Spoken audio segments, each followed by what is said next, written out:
Good afternoon. My name is James Deitch, and this is week 2 discussion question regarding our dissertation research. Continuing on with the problem that I've stated in the previous week's question, I'm continuing to follow the disposition of Colonel Rall and his troops and the after effects of the loss of the garrison at Trenton. The word negligence has been kicked around in various articles regarding Colonel Rall and his performance during that battle. There are legal ramifications that come along with such an assertion. So that caused me to start looking for the possibility of court-martials or other actions.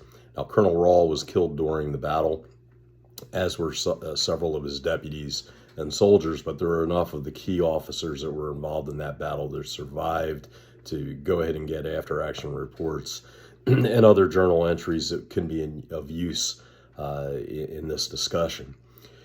There continues to evolve problems regarding the question, the dissertation question, and this is good because we need to uncover the problems with the question and dig deeper into the sources that are available to us to prove that out.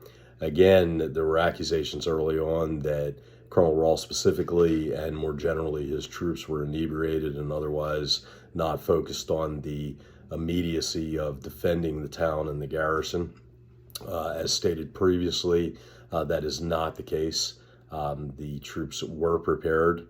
They were in uniform and bearing arms at the time of the attack. However, they certainly did not expect it, and there were a series of events that occurred that could have prevented this surprise and possibly changed the outcome of that battle and potentially the outcome of the war. So for that purpose, I evolved 3 articles that were available through JSTOR.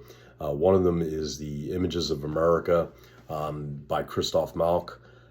In this particular article, he's looking at various political myths, the historiography of the Hessians in the War of Independence, and in the American Studien, the German interpretations and understanding of what was going on.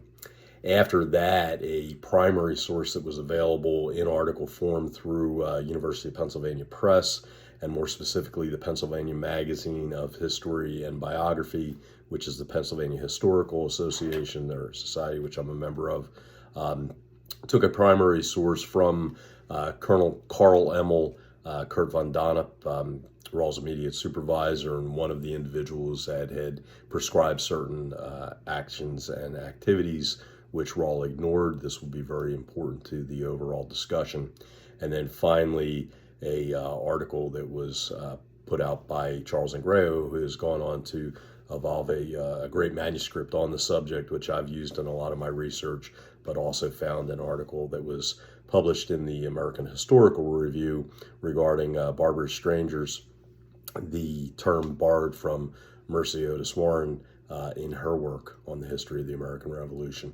So those 3 articles, along with William Stryker's invaluable manuscript, The Battles of Princeton and Trenton, which contains a various amounts of correspondence beginning almost immediately, within a couple days of the end of the battle, December 27th of 1776, in through the request for an inquiry and a court-martial from the Landgraf Frederick II.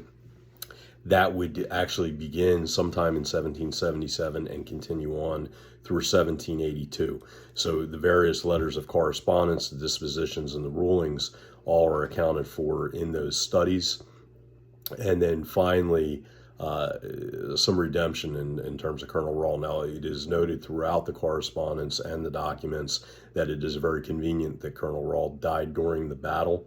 And so to that extent, you have to assume that they made him a scapegoat on certain aspects of it, but it'll prove out that some bad decisions were made during the initial moments of the battle, but also the days leading up to that.